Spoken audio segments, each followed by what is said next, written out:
In the heart of Bedfordshire in the UK, spurred on by his devoted mum Jess, 8-year-old Dylan Ward is living his best equestrian life.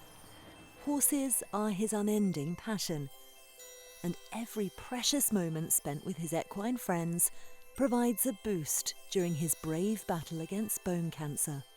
What questions are you going to ask me? Right, first question. Yep. Tell me about the horses you've got. I own 4 horses, and my mum only owns 1. And I'm much more lucky than her. I cuddle them a lot, really. And I love them. Dylan started getting some what was diagnosed as growing pains, which got progressively worse. He was finally diagnosed with bone cancer, but by then, unfortunately, it filled the entire of his left hip, but also covered his tailbone, which means it's inoperable. I genuinely believe that Dylan wouldn't be how he is without the horses. It's really hard to explain, but I just genuinely think they are the reason he is so positive about things. He actually had one of the strongest chemotherapy drugs, which is called doxorubicin, and he just seems to be some kind of superhuman that doesn't really get that affected by things. We could be at the yard, it's horrible, he would go throw up on the muck heap and then he'd skip round the corner ready to go and ride. So like, he just didn't seem to let it stop him. Yeah, when I was in hospital, I just really wanted to get back to see my horses and just ride them all day and stuff. That's because they make me feel happy. Why did you want to go and ride? Because it's my life. About a week after he was actually diagnosed, his consultant said to me, knowing that he rode, don't put him anywhere near a horse. Essentially because they didn't know how stable his hip was. He was told he shouldn't use his leg at all, his left leg at all. He should always be doing crutches and non-weight bearing. Probably about a month or 2 into it, he realised that he wasn't your average 7-year-old. He was quite invested and quite serious about riding, so he was allowed to walk on a lead rein. Eventually, I just thought to myself that he has been through so much that I am not going to tell him what he can and can't do on the horses. So, yep, he started cantering, and then in February he went back to competing. He quite literally will ride every day that he can. He rides at least 1, most of the time 2 horses a day. Well, I do mostly dressage, sometimes some poles, as you can see over there. He just has a massive passion for getting the best out of horses, and he just seems to be able to ride anything. They just all seem to genuinely love him, and he just loves them back. I do think that all of the ponies know that Dylan is unwell and that they need to be a little bit more careful around him. Dylan's left leg doesn't really work. Obviously he can use it to like walk on, but there is no strength from his hip all the way down. So that, you would think, would be really hard for Dylan, but to be honest, Inky is obviously adapted to Dylan's new style of riding really well.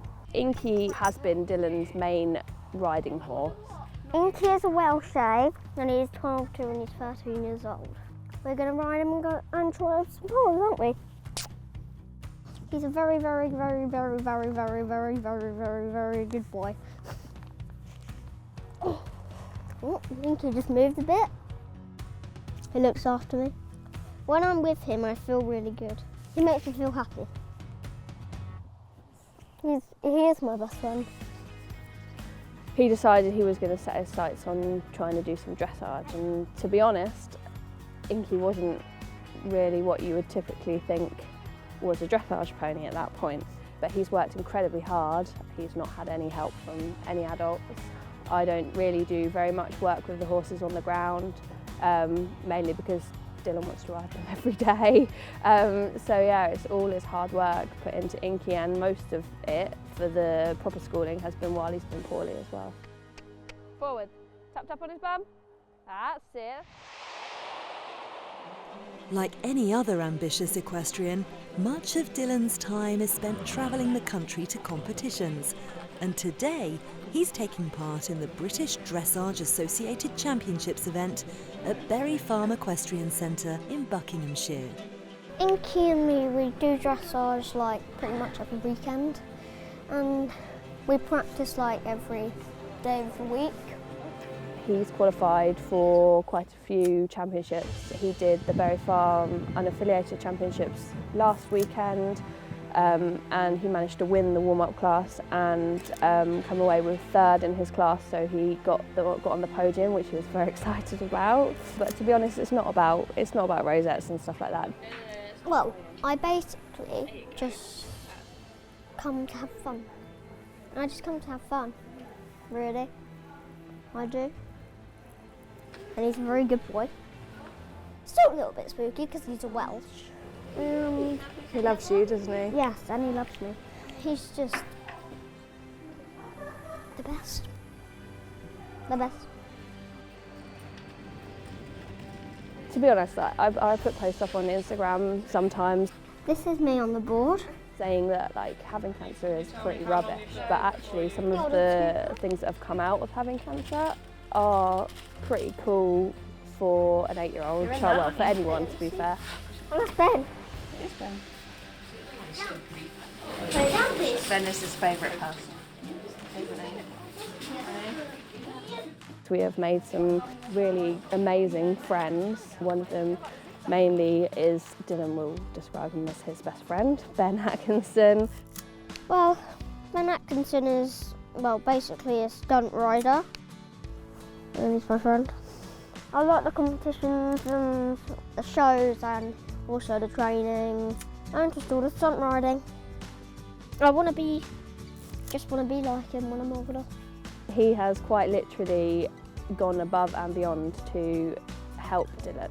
So many amazing people have stepped forward to help Dylan in the situation that he is in. We need a saddle to be clean and stuff, otherwise we might get told off for not being clean and smart. Dylan sees competitions as quite a normal thing, and I like it. And that's why we go out so often, because I like it to be like that, because I don't want there to be pressure. It's just about going and having fun. And yeah, constructive criticism from the judges, and then going away and working on it, and then coming back and trying to do better and kind of go up the grades that way. Well, that went horribly. No, it didn't. It didn't go horribly. Just a bit spooky at the judges on the table, wasn't he? Not great. Would you still love him? Yes, I do. I always still love him even if I make them. Little Everyone makes mistakes. Everyone makes mistakes. Dils did really well in his test because Inky was really spooky, and it kind of shows that actually lots of people think that Inky's really easy to ride, but actually he's quite tricky.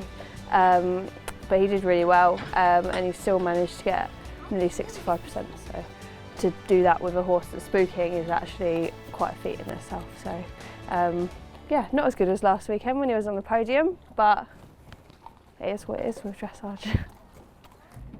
While Dylan's treatment is ongoing, that doesn't stop him from planning for the future and waiting patiently in the wings for the chance to help his owner step up onto the big stage is Caruso. My friend breeds Welsh section bees, and when she had seen that he was poorly, she sent me a message saying that she wanted to gift Dylan a pony just after his first course of chemotherapy. So we went in, and Caruso quite literally chose Dylan. He was, I think, 8 days old, and he was literally nearly getting in the wheelchair with Dylan. So they kind of chose each other, and then ever since they've just been best friends. He's a good boy. I might turn him into a stunt horse like Ben's horse. I just go to see him for a bit and wait until for like 2 years until he can come to our yard. He's just obviously my boy, so I love him.